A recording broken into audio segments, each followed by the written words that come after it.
Hello friends, स्वागत है आप सभी को अपने YouTube channel biology concept classes Supaul में। आइए, आज का सेशन बहुत ही इंटरेस्टेड यानी मजेदार होने वाला है, क्योंकि आज हम आपके लिए लेके हैं यानी क्लास 10th के लिए लेके आए हैं साइंस के लिए बहुत ही आपके बिहार बोर्ड 2023 के एग्जाम के लिए मोस्ट वीवीआई लॉन्ग टाइप और शॉर्ट टाइप क्वेश्चन जो आपके एग्जाम के लिए, जो आपकी परीक्षा के लिए बहुत ही महत्वपूर्ण है। जैसा कि वीडियो को शुरू करने से पहले लेकिन हम आपको एक बात बताना चाहते हैं कि अगर आप इस चैनल को सब्सक्राइब नहीं किए तो प्लीज इस चैनल को सब्सक्राइब कर दीजिए और अपने दोस्तों के साथ शेयर जरूर कीजिएगा, ताकि इस चैनल पर अगर कोई नया वीडियो अपलोड हो तो उसका नोटिफिकेशन सबसे पहले आपके पास पहुंचे।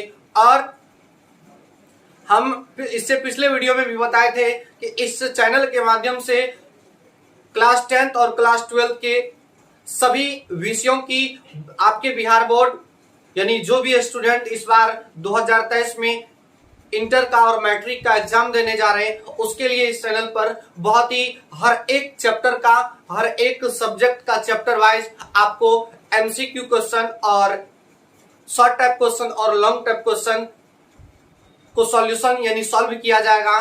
तो आप लोग इस चैनल से जरूर जुड़े रहें। आइए, जैसा कि आज हम बात करेंगे कि क्लास 10th का साइंस का पहला चैप्टर, जैसा कि आपको पता है कि पहला चैप्टर है लाइट यानी प्रकाश। तो सबसे पहले आप ये समझिए कि लाइट क्या होता है यानी प्रकाश क्या होता है। प्रकाश जो आप चैप्टर क्लास 10th में पढ़े हैं उसी चैप्टर से रिलेटेड यह प्रश्न है कि जब प्रकाश के प्रावर्तन क्या और इसके नियमों को लिखे, यानी कि प्रकाश के प्रावर्तन का परिभाषा देना है और उसके नियम को लिखना है। देखिए, कहते हैं कि जब प्रकाश की किरणें किसी परावर्तक सतह से टकराकर अपनी दिशा में लौट जाती है तो उसे प्रकाश का परावर्तन कहते हैं। यानी कि जब प्रकाश की किरणें किसी परावर्तक सतह से टकराकर दूसरी दिशा में यानी अपने सुनिश्चित दिशा में लौट जाती है तो उसी को प्रकाश का परावर्तन कहते हैं। जैसे देखिए, अगर ये एक परावर्तक सतह है और इस परावर्तक सतह पर अगर ये प्रकाश आ रही है, यानी क्या कहते हैं कि जब प्रकाश की किरणें किसी परावर्तक सतह से टकराकर, तो यह एक परावर्तक सतह है और जब प्रकाश की किरणें परावर्तक सतह से टकराती है और टकराने के बाद यह अपनी जिस दिशा में लौटती है तो इसी क्रिया को हम प्रकाश का परावर्तन कहते हैं। क्या कहते हैं? प्रकाश का परावर्तन। फिर से समझिए कि जब प्रकाश की किरणें किसी परावर्तक सतह से टकराकर अपनी दिशा में लौट जाती है तो उसे प्रकाश का परावर्तन कहते हैं। इसके नियम निम्नलिखित है। इसका जो नियम है वह यह है कि जैसे देखिए, इसका पहला नियम है कि आपतित किरण, परावर्तित किरण तथा आपतन बिंदु पर डाला गया अभिलंब तीनों एक ही तल में होते हैं। समझ में नहीं आया होगा तो यहां पे समझिए। जैसे मान लीजिए यह एक परावर्तक सतह है, इसे हम मान लेते हैं परावर्तक सतह। परावर्तक सतह, और जब प्रकाश की किरण इस परावर्तक सतह पर पड़ती है तो हम उसे कहते हैं आपतित किरण। परावर्तक सतह पर पड़ने वाली किरण को क्या कहते हैं? आपतित किरण। तो मान लीजिए यह है आपतित किरण।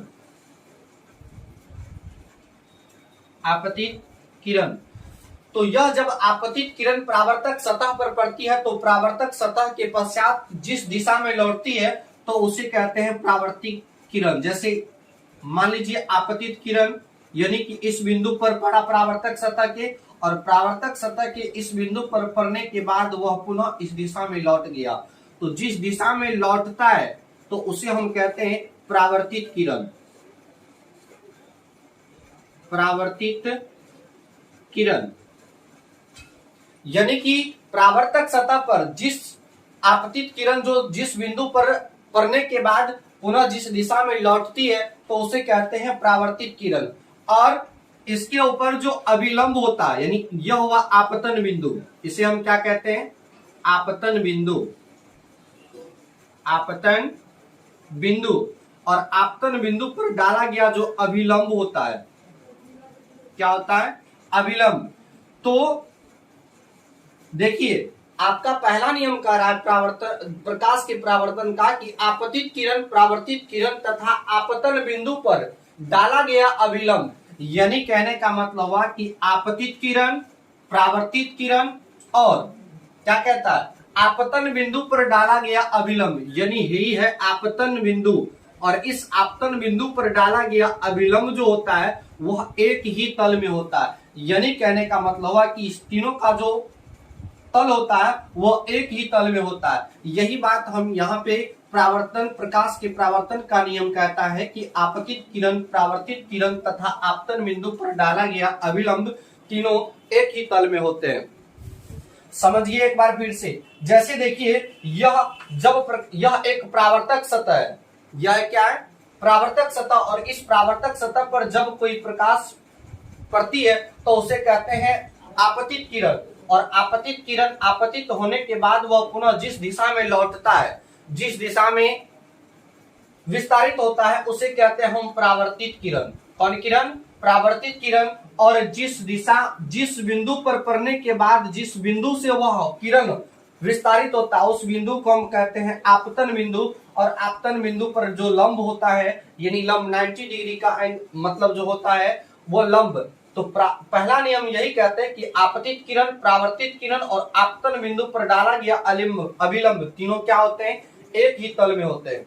तो पहला नियम को आप समझ गए होंगे। आइए दूसरा नियम को समझते हैं। दूसरा नियम कहता है कि आपतन कोण परावर्तन कोण के बराबर होता है, यानी कहने का मतलब हुआ कि यह है अभिलंब। यह क्या है? अभिलंब है। दूसरा नियम कहता है कि आपतन कोण परावर्तन कोण के बराबर होता है। तो आपतन कोण क्या है?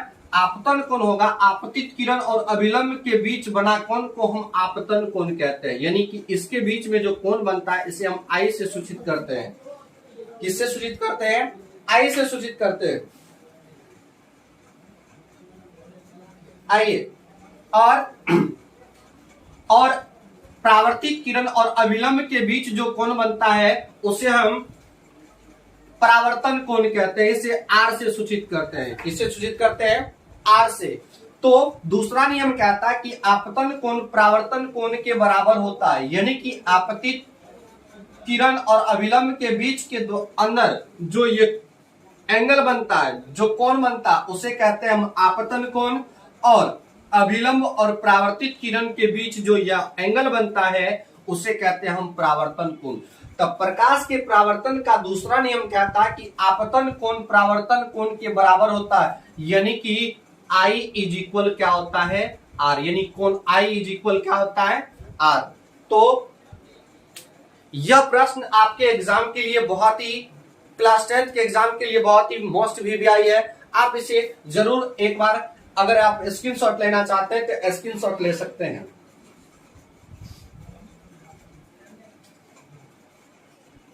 आइए हम अब अगले प्रश्न को देखते हैं। देखिए अगला क्वेश्चन है कि वास्तविक प्रतिबिंब और काल्पनिक प्रतिबिंब में अंतर को लिखें। आप इसे बहुत ही आसान वे में और इजी वे में समझ जाएंगे, बट आपकी ध्यान ब्लैक मतलब बोर्ड पर होना चाहिए। देखिए आपका प्रश्न क्या आता है कि वास्तविक प्रतिबिंब और काल्पनिक प्रतिबिंब में अंतर को लिखिए। यह प्रश्न आपके बोर्ड एग्जाम में कई बार पूछा गया, यानी आपके वो बिहार बोर्ड एग्जाम 2023 के लिए भी आपके लिए यह प्रश्न बहुत ही वीवीआई है, तो आप इसे जरूर देखें। कहता है कि वास्तविक प्रतिबिंब और काल्पनिक प्रतिबिंब में अंतर को लिखें। तो वास्तविक प्रतिबिंब अगर काल्पनिक प्रतिबिंब में जब अंतर को लिखने के लिए कहेगा तो सबसे पहले क्या करना है, आपको वास्तविक एक साइड वास्तविक प्रतिबिंब और एक साइड काल्पनिक प्रतिबिंब लिख देना। और उसके बाद देखिए अंतर को देखते हैं। अंतर कहता है कि यह किरणों के वास्तविक कटान से बनता है। वास्तविक प्रतिबिंब यानी रियल रियल मतलब क्या होता है, वास्तविक। और वही वास्तविक प्रतिबिंब का पहला अंतर है कि यह किरणों के वास्तविक कटान से बनता है। यह किरणों के किस कटान से बनता है, वास्तविक कटान से।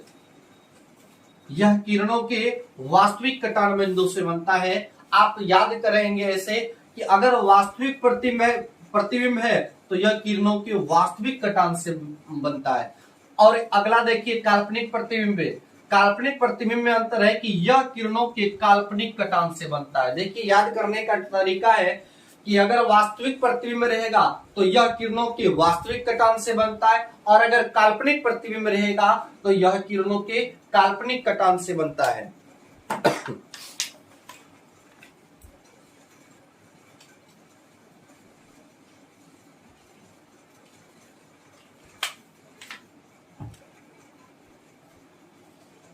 आइए और आगे समझते हैं। अगला अंतर है, यह प्रतिबिंब हमेशा उल्टा होता है। यानी किसका प्रतिबिंब, वास्तविक प्रतिबिंब, यानी रियल इमेज जो होता है वह वास्तविक प्रतिबिंब हमेशा उल्टा बनता है, यानी कि उल्टा होता है। वास्तविक प्रतिबिंब क्या बनेगा, उल्टा बनेगा, और काल्पनिक प्रतिबिंब सीधा बनेगा। वास्तविक उल्टा, काल्पनिक सीधा, वास्तविक उल्टा, काल्पनिक सीधा। तो आप लिखेंगे ऐसे कि यह प्रतिबिंब हमेशा उल्टा बनता है, यानी कि वास्तविक प्रतिबिंब का जो इमेज बनता है वह हमेशा उल्टा बनता है। और काल्पनिक प्रतिबिंब में देखिए कि यह प्रतिबिंब हमेशा सीधा बनता है। हम आपको बताएं कि वास्तविक प्रतिबिंब में उल्टा बनेगा, काल्पनिक में प्रतिबिंब में कैसा बनेगा, सीधा। वास्तविक में उल्टा, काल्पनिक में सीधा, वास्तविक में उल्टा, काल्पनिक में सीधा। और आइए अगला, कहते हैं कि यह प्रतिबिंब को पर्दे पर उतारा जा सकता है। आप ऐसे करके याद रखेंगे कि अगर प्रतिबिंब वास्तविक है तो पर्दा पर उतरेगा ही। ऐसे करके याद रखेंगे, अगर प्रतिबिंब वास्तविक है, रियल प्रतिबिंब है, तो उसे क्या होगा, पर्दे पर उतारा जाएगा। तब प्रतिबिंब अगर रियल होगा तो उसे पर्दे पे उतारा जाएगा, और प्रतिबिंब अगर रियल नहीं होगा अर्थात काल्पनिक होगा यानी आभासी होगा तो उसे पर्दे पर नहीं उतारा जाएगा। जैसे देखिए इसका अंतर है कि यह प्रतिबिंब को पर्दा पर नहीं उतारा जा सकता है, यानी कि प्रतिबिंब अगर रियल रहेगा तो उसे पर्दे पर उतारा जाएगा। अगर प्रतिबिंब रियल नहीं रहेगा यानी काल्पनिक रहेगा, बना हुआ रहेगा, आभासी रहेगा, तो उस प्रतिबिंब को पर्दे पर आप नहीं उतार सकते, अर्थात नहीं उतारा जा सकता। और वास्तविक प्रतिबिंब को पर्दे पर उतारा जा सकता और काल्पनिक प्रतिबिंब को पर्दे पर नहीं उतारा जा सकता। अगला अंतर देखिए, कहते हैं कि यह प्रतिबिंब दर्पण के सामने बनता है, यानी कि वास्तविक प्रतिबिंब जो बनता है वह डायरेक्टली दर्पण के यानी मिरर के सामने बनता है, आमने सामने बनता है। और काल्पनिक प्रतिबिंब जो बनता है यह दर्पण के पीछे बनता है। और काल्पनिक प्रतिबिंब यानी आभासी प्रतिबिंब जो होता है वह दर्पण के यानी आईना के, ठेठ भाषा में आईना कहते हैं, आईना के पीछे बनता है, यानी कि सामने नहीं बनता है। तो आप समझ गए होंगे कि वास्तविक प्रतिबिंब और काल्पनिक प्रतिबिंब में क्या अंतर है। आइए एक बार फिर से समझते हैं। जब वास्तविक प्रतिबिंब और काल्पनिक प्रतिबिंब में अंतर की बात आएगी तो एक साइड लिखेंगे वास्तविक प्रतिबिंब और एक साइड काल्पनिक प्रतिबिंब। अंतर लिखेंगे, पहला अंतर कि यह किरणों के वास्तविक कटान से बनता है। अगर प्रतिबिंब वास्तविक है तो वास्तविक कटान से वास्तविक कटान से बनता है। अगर प्रतिबिंब काल्पनिक है, काल्पनिक को हम दूसरा शब्द में कहते हैं आभासी। क्या कहते हैं, आभासी भी कहते हैं। और इसका अंतर होगा कि यह किरणों के काल्पनिक कटान से बनता है। फिर अगला अंतर लिखेंगे वास्तविक में कि यह प्रतिबिंब हमेशा उल्टा बनता है। हम बताए ट्रिक याद करने का कि अगर वास्तविक रहेगा तो उल्टा, काल्पनिक रहेगा तो सीधा। वास्तविक रहेगा तो उल्टा प्रतिबिंब बनेगा और काल्पनिक रहेगा तो सीधा प्रतिबिंब बनेगा।